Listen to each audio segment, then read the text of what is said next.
Vincent, je suis pour l'égalité, je ferais bien la femme même.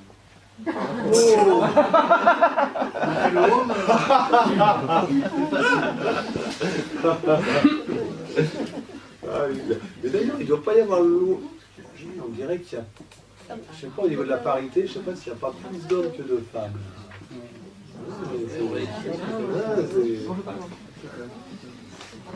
Alors là, on a juste fait un groupe, voilà.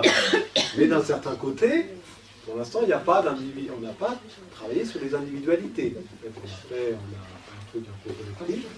Je pense qu'on va pouvoir faire une chorale, génial. Il y a des belles. Ce qui se joue dans le groupe, donc l'importance de la communication dans la dynamique de groupe. Alors, donc après ça, ce dont on parle, lorsque, bon moi, comme l'a annoncé Jocelyn, bon, moi je suis thérapeute et animateur de groupe. Et moi c'est vraiment mon truc. Pour moi c'est le truc le plus puissant. Le groupe, je trouve ça absolument génial, parce que ça propose des outils de développement personnel qui permettent de travailler sur soi extrêmement puissants. Je ne dis pas que le travail individuel, ça va bien, hein. Pour moi c'est complémentaire. Moi j'adore le groupe, je trouve ça extraordinaire, parce qu'en plus de ça, dans le groupe, il se joue beaucoup de choses. D'abord, il faut quand même le reconnaître, dès tout petit, nous sommes dans un groupe. Nous naissons, nous avons papa, maman, ou au moins maman, c'est sûr, éventuellement des frères et sœurs, et puis ensuite on côtoie des tas de personnes, etc. On se construit complètement à partir du groupe. Or, on l'a vu dans les conférences précédentes, à la manière à laquelle on se construit, avec tous les traumatismes qu'il va y avoir, etc. Et puis c'est à partir de tout ça qu'on se retrouve à avoir, comme on l'avait dit plusieurs fois, on se retrouve à avoir des grosses échardes psychologiques, hein, qu'on évite soigneusement. Hein, j'avais pris l'image, c'est comme si c'était sur un plateau, avec des trous partout. Tous les traumatismes, ce sont des trous, on met des barrières autour, et puis comme ça on va un peu n'importe où. Hein. Mais on a possibilité, ça c'était la conférence lorsqu'on a parlé de la guérison, les outils de guérison, on a la possibilité d'aller resoigner tout ça, et on avait bien expliqué que pour le soin, c'était l'émotion qui crée la régression. Et grâce au transfert, on pouvait arriver à la guérison. Guérison notamment par la consolation, éventuellement, par ce genre de choses. Et pour ça, ça ne se fait pas tout seul. Et dans le groupe, ce qui se joue déjà très souvent, notamment dans les groupes, dans les tours de cercle, souvent les gens ils sont complètement paralysés lorsque on a un petit objet qui symbolise la parole, donc lorsque cet objet il arrive au niveau des gens, il y en a ils n'écoutent plus, hein. Ils ne savent plus ce qu'on dit les autres. Hein. Tout ce qu'ils voient c'est que la boule est en train d'arriver, qu'ils vont voir qui parle, et puis... Pourquoi? Parce que tout ce qui se rejoue, c'est le contexte familial. Et si dans leur famille, il y avait un papa autoritaire, ou il y avait de la rivalité entre frères et sœurs, etc., tout ça, ça va se rejouer. Et là, c'est là que je trouve ça formidable. Là, on a parlé plusieurs fois des synchronicités, hein, le fait que le hasard n'existait pas, hein, que le hasard, il y avait une sorte de grande organisation. Dans les groupes, c'est extrêmement net. C'est extrêmement net la façon à laquelle tout ça va pouvoir se mettre en place. Donc dans tous ces groupes-là, il y a des invariants. Il y a d'abord la communication verbale, non verbale. Alors, il y a effectivement ce qui va se passer dans le groupe, hein, ça évidemment, il va y avoir tout ce qui concerne la communication. On va beaucoup utiliser, on va inviter les gens à parler, bien sûr. Mais il n'y aura pas que la communication verbale, il n'y aura pas que les mots, mais qu'elle soit très importante, il y aura aussi tout le reste. D'accord. Qu'est-ce que j'avais dit? L'interaction par les sens. Oui, ensuite... Le toucher. Oui, dans les... synchronicité, tu l'as dit, le transfert. Oui, voilà. Le groupe représente la famille, d'ailleurs, il y a les constellations familiales. Peut-être certains connaissent ces constellations familiales. S'il y a des gens qui ont une expérience, ça m'intéresse parce que j'ai un article à écrire. Pour Nexus. Vous serez cité dans Nexus. Venez me voir après. Moi, je voulais ajouter un mot sur la vulnérabilité aussi, parce que justement, c'est mon prochain article pour Nexus, le magazine Nexus. Je ne vous ai pas présenté, excusez-moi, je pense que tout le monde sait qui je suis. Je travaille pour le magazine Nexus, donc, et j'ai travaillé sur la vulnérabilité. Je pense que c'est un thème super important. Il y a une dame qui s'appelle Brené Brown, qui est une américaine, qui est travailleuse sociale, qui vient de sortir un livre qui s'appelle Le pouvoir de la vulnérabilité. Et elle explique bien en fait la différence, parce que c'est une américaine en plus, donc la notion de vulnérabilité aux États-Unis, ça peut être ça peut être perçu comme une faiblesse, et c'est quelque chose de très négatif. Évidemment, aux États-Unis, si vous n'êtes pas un winner, par définition, vous êtes un loser. Donc, il n'y a pas de demi-mesure, c'est là où... Donc, cette notion de vulnérabilité, je pense que c'est extrêmement important parce que ça consiste, justement, c'est pas de la faiblesse. La vulnérabilité, c'est reconnaître qu'on n'est pas tout puissant. Je pense que c'est un des premiers éléments, notamment dans une dynamique de groupe, de reconnaître que personne n'a la toute-puissance. Et donc, nécessairement, effectivement, la peur de prendre la parole, par exemple, c'est lié à ça, c'est lié au fait qu'on doit accepter qu'on n'est pas tout puissant, personne n'est tout puissant par définition, à moins de se prendre pour un super-héros. Hein. Donc la vulnérabilité, c'est quelque chose qu'on doit accepter, et Jacques Salomé aussi parlait lui-même du courage d'être soi, donc c'est un peu la même idée aussi, hein, qui a été remise au goût du jour. Salomé parlait de ça vraiment dans un contexte de communication, alors que Brown, elle parle de vulnérabilité de manière plus générale, disons. Enfin, voilà, c'est un thème que je vous conseille d'explorer également. Et alors, effectivement, pour aller dans le sens de tous ces groupes où les gens viennent vraiment pour travailler sur eux, il y a une consigne, c'est on est là pour être authentique. Mais le problème, hein, il y a des personnes qui peuvent en témoigner, les personnes viennent à un endroit en disant oui, je vais vivre ce truc-là, oui, on va effectivement faire des exercices, oui, on va effectivement se regarder dans les yeux, oui, on va effectivement être authentique, mais au moment où ça arrive, là, quand il faut vraiment y passer, ça devient beaucoup plus délicat. Or, effectivement, le truc c'est ça, c'est baisser les masques. Mais on ne va pas les baisser d'un seul coup, les masques. C'est notre protection. On a toujours vécu avec ça. Donc l'idée, c'est pas d'un seul coup de retirer toutes nos protections et de se retrouver dans la vulnérabilité, dans la fragilité. Mais ça va se faire au fur et à mesure. Par des expériences, en créant du lien, petit à petit, step by step, sans brusquer les gens. D'accord, donc l'importance des premiers instants. Alors effectivement, dans l'établissement du contact. C'est très amusant, dans les groupes de plusieurs jours, c'est très amusant, parce qu'en fait, moi je me régale, parce que les premiers contacts, les gens ne se connaissent pas du tout.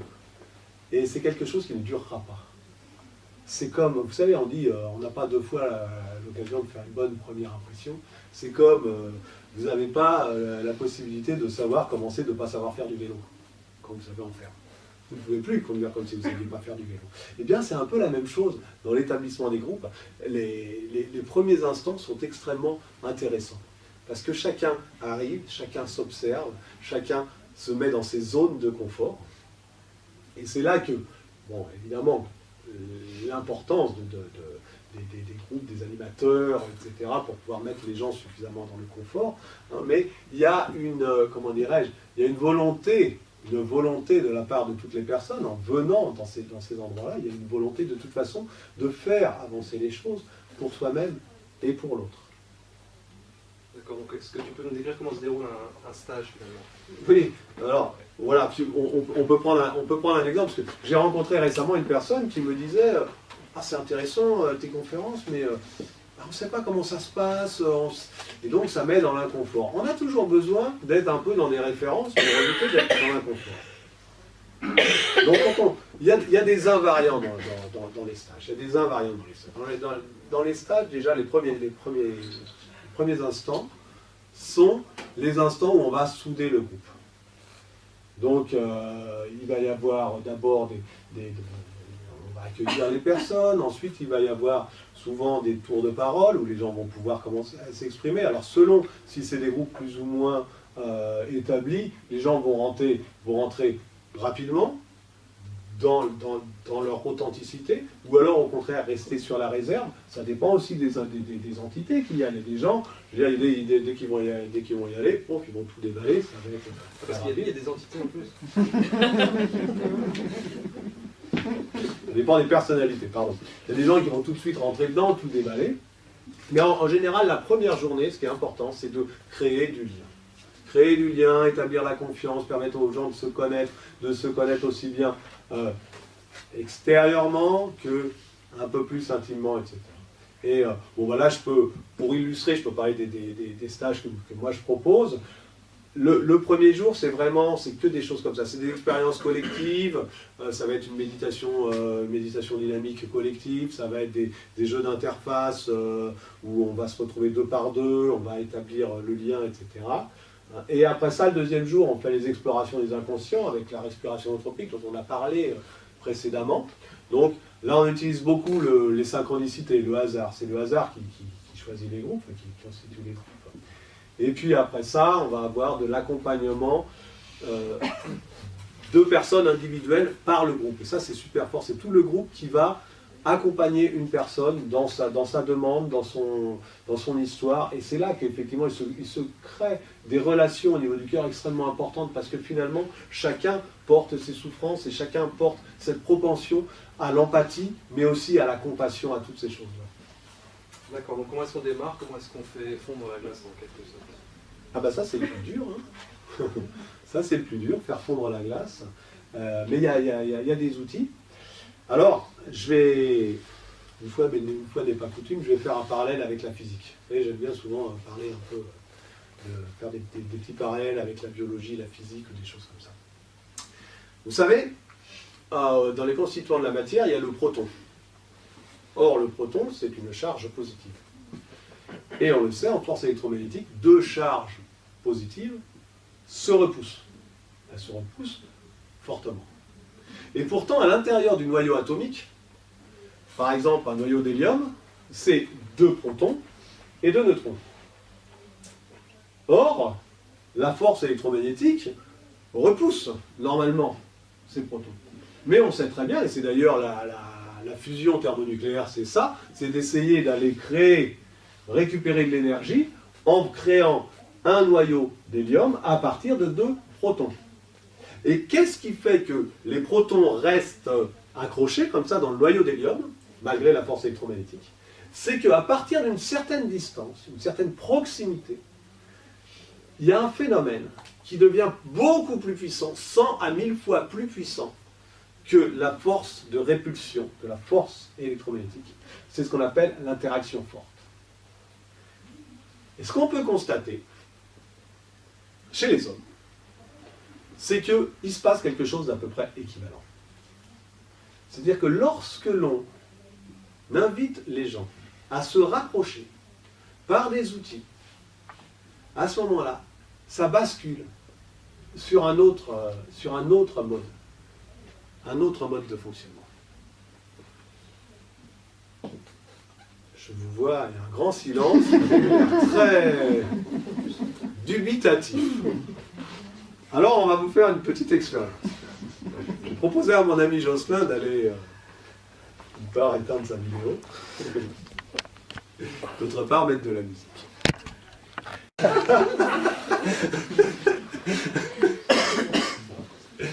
Oui, j'ai mis 30 à chaque fois.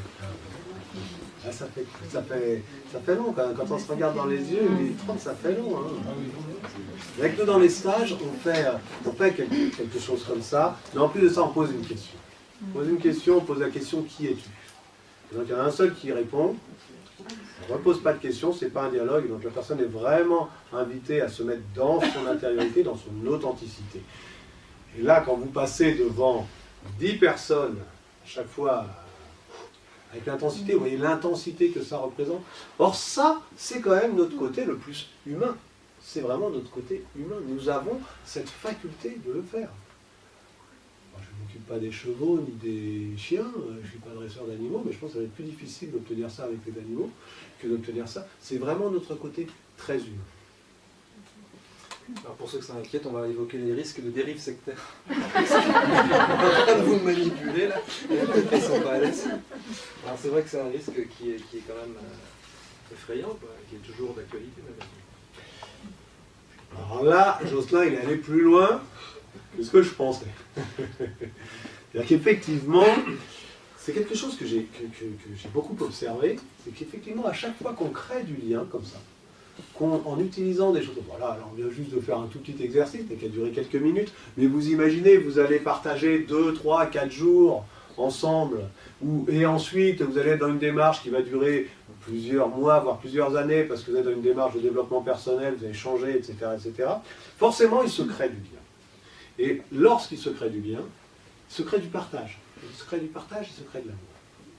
On a parlé souvent des synchronicités. Une fois, j'ai lu quelqu'un qui parlait de l'ange des bibliothèques. Il suffit que vous vous intéressiez à un sujet, vous allez dans une bibliothèque, vous tirez un bouquin comme par hasard, il parle du sujet sur lequel vous vous questionnez. C'est l'écrivain Arthur Koestler. Arthur Koestler qui a parlé de ça. Les anges encyclopédiques, il appelait ça. Et donc j'avais prévu de parler de ce phénomène qui se passe, le fait que lorsqu'on vit quelque chose d'intense, alors moi je l'ai vu avec Maharaji, je l'ai vu dans les autres groupes que j'ai faits, je les ai vus un peu partout, à chaque fois il y a tendance, cette tendance un petit peu, d'une part c'est très fort ce qu'on vit, et comme je l'ai déjà évoqué, dans tous les groupes que j'ai faits, tous, j'ai toujours entendu à un moment ou à un autre, un truc du style « Ah, on est un groupe extraordinaire ». Alors hier, l'ange des bibliothèques a frappé, je sors un bouquin, je le lis, et on me parle de l'ocytocine. L'ocytocine. L'ocytocine est une hormone que l'on sécrète notamment au moment de l'accouchement pour une maman, au moment de la montée de lait, ou au moment de l'acte sexuel. L'ocytocine, c'est une hormone que, par exemple, les campagnols, les petits animaux, les campagnols, ils ont. Et ils ont remarqué que les campagnols des champs et les campagnols des montagnes n'avaient pas le même comportement. Les campagnols des champs étaient monogames et fidèles. Les campagnols des montagnes étaient frivoles. Et ils se sont rendus compte que lorsqu'ils augmentaient la dose d'ocytocine chez les campagnols, ils se rapprochaient encore plus. Et même les campagnols des montagnes, quand vous leur donniez de l'ocytocine, ils se mettaient à être monogames. Alors, on s'est intéressé à cette hormone pour les hommes. Et on s'est rendu compte que lorsqu'on faisait respirer cette hormone aux hommes et aux femmes, à ce moment-là, ils avaient beaucoup plus de propension à l'empathie, à la compassion, à l'amour altruiste, etc. Super. Mais ils se sont aussi rendus compte que ça avait pour conséquence de créer du sectarisme. Et donc c'est quand même assez intéressant de comprendre que c'est un phénomène normal. C'est-à-dire que lorsque l'on va utiliser des outils pour pouvoir créer l'ouverture du cœur, automatiquement, nous allons être dans cette ouverture de cœur, nous allons être dans ces dimensions de partage et tout ça, parce que nous avons cette propension. Mais derrière, ensuite, il y a cette tendance. Voilà. Cette tendance-là, souvent, il faut savoir aller au-delà, parce que effectivement, ça peut créer toutes sortes de dérives. Alors, pas forcément des dérives de grands abus, hein, parce que... Je ne suis pas sûr que ce soit tout à fait clair. En fait, l'idée, c'est que l'ocytocine nous amène à nous rapprocher des membres de notre groupe. De notre propre groupe, mais en même temps, à rejeter plus. Voilà, et à rejeter ceux qui ne font pas partie de notre voilà, cercle. C'est ça que ça veut dire. Voilà, c'est ça que ça veut dire, absolument. Et donc la source de cette information, c'est très important de la citer, je pense. Le fameux livre que tu as ouvert hier. Oui, là c'est sur le livre de Mathieu Ricard que j'ai lu ça. Et en fait, lui, il parle de ça. Bon, le problème, c'est que je n'ai pas lu ce qu'il disait ensuite derrière. C'est un très gros livre, en fait. il est assez énorme. C'est quoi? C'est plaidoyer pour l'altruisme? Plaidoyer pour l'altruisme, absolument. Donc il y a pas mal de références intéressantes. J'avais prévu d'en parler notamment lorsqu'on fera la conférence sur philosophie orientale versus philosophie occidentale, hein, puisqu'effectivement la voie du bouddhisme c'est une voie assez particulière, qui est assez en vogue, mais bon, c'est pas de ça dont je voulais parler. Mais effectivement, bon, c'est juste pour dire que quand on fait des dynamiques comme ça, des groupes, etc., il faut pouvoir vraiment faire attention à être vigilant par rapport à ce réflexe qui a tendance à dire ici c'est mieux qu'ailleurs, sous-entendu, mais aussi on est aussi un peu les élus. Quoi.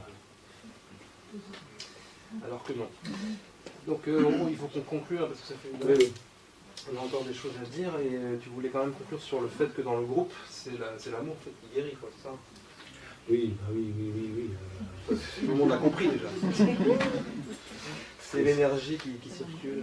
Oui, l'amour est le plus grand. Le truc, en fait, j'avais une animatrice à l'endroit où j'étais formé qui avait l'habitude de dire, parce que en fait, comme je l'avais expliqué lors de la conférence sur la guérison, émotion, régression, transfert, et ensuite derrière il y a consolation. C'est-à-dire que très souvent on vit des traumatismes quand on est enfant, mais c'est des traumatismes qui à chaque fois, quel que soit le traumatisme, s'il y avait eu un papa ou une maman pour consoler au moment de son traumatisme, ça n'aurait pas créé ce traumatisme.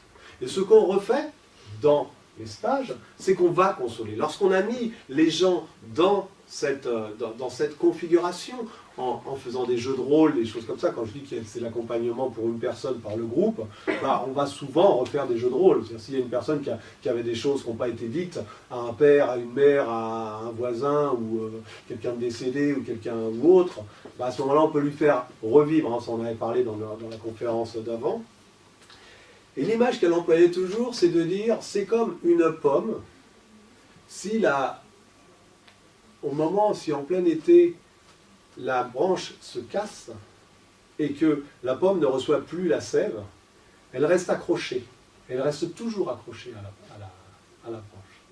Et bien très souvent, nos traumatismes, c'est des moments où on n'a pas reçu suffisamment d'amour et on est resté cristallisé sur ce traumatisme.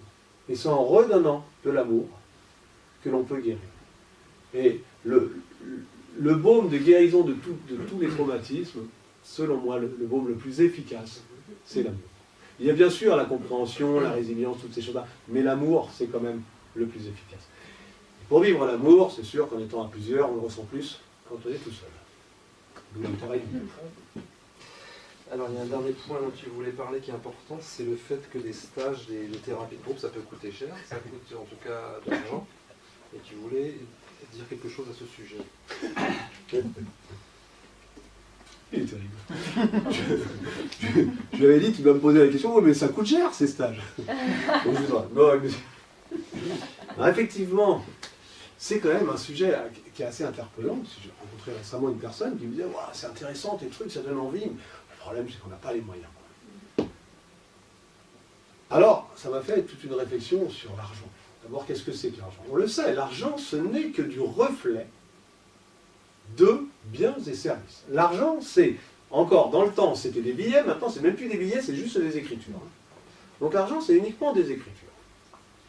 Donc, quand on me dit, moi j'ai eu souvent des gens qui me disaient, ouais mais je peux pas, j'ai pas les moyens, et puis moi si je regardais leur budget, je me disais, là tu peux économiser. Il y a trois gros groupes de dépenses en règle générale, c'est l'habitat, l'alimentation et les déplacements. Déjà, rien que le poste déplacement, en covoiturant, vous divisez par 2, par 3 autres postes. Moi, ça m'arrivait régulièrement de voir des gens et de leur dire, ben voilà, regarde, là, tu gagnes largement de quoi libérer du budget. Parce que le problème, c'est que, si on regarde bien, si on n'utilise pas un minimum d'énergie dans cette dynamique de mieux-être, pour aller mieux, ou cette dynamique de partage, ou cette dynamique pour apporter du partage sur cette planète. Parce qu'on peut dire, seul l'amour peut sauver la planète. D'accord? Mais quel budget on met sur l'amour? Si ça ne représente, n'oublions pas que le budget, ce n'est pas des euros, c'est simplement de l'énergie, du temps consacré. En plus de ça, moi quand j'entends ça, je trouve ça incroyable. Il faut absolument qu'on s'en sorte de ça, parce qu'il y a beaucoup de gens qui voudraient faire des stages, qui sont des gens qui sont créatifs, qui ont des capacités. Et actuellement, il y a l'économie qui est en train de se paralyser un petit peu. Or, il suffit de faire du troc. Très souvent, on est capable. C'est-à-dire, puisque si les circuits classiques de financement ne fonctionnent pas, organisons-nous, soyons créatifs, faisons des essais. Des échanges. Dans un de mes stages, là, il y avait une personne, elle était peintre, elle était décoratrice, elle n'arrivait pas à vendre ses décorations, enfin ses prestations en tant que décoratrice. Ben, on s'est débrouillé, on a fait de l'échange, comme ça, ça lui a permis de venir au stage, ça lui a permis de faire quelque chose, d'autres personnes, etc. Il faut savoir être créatif.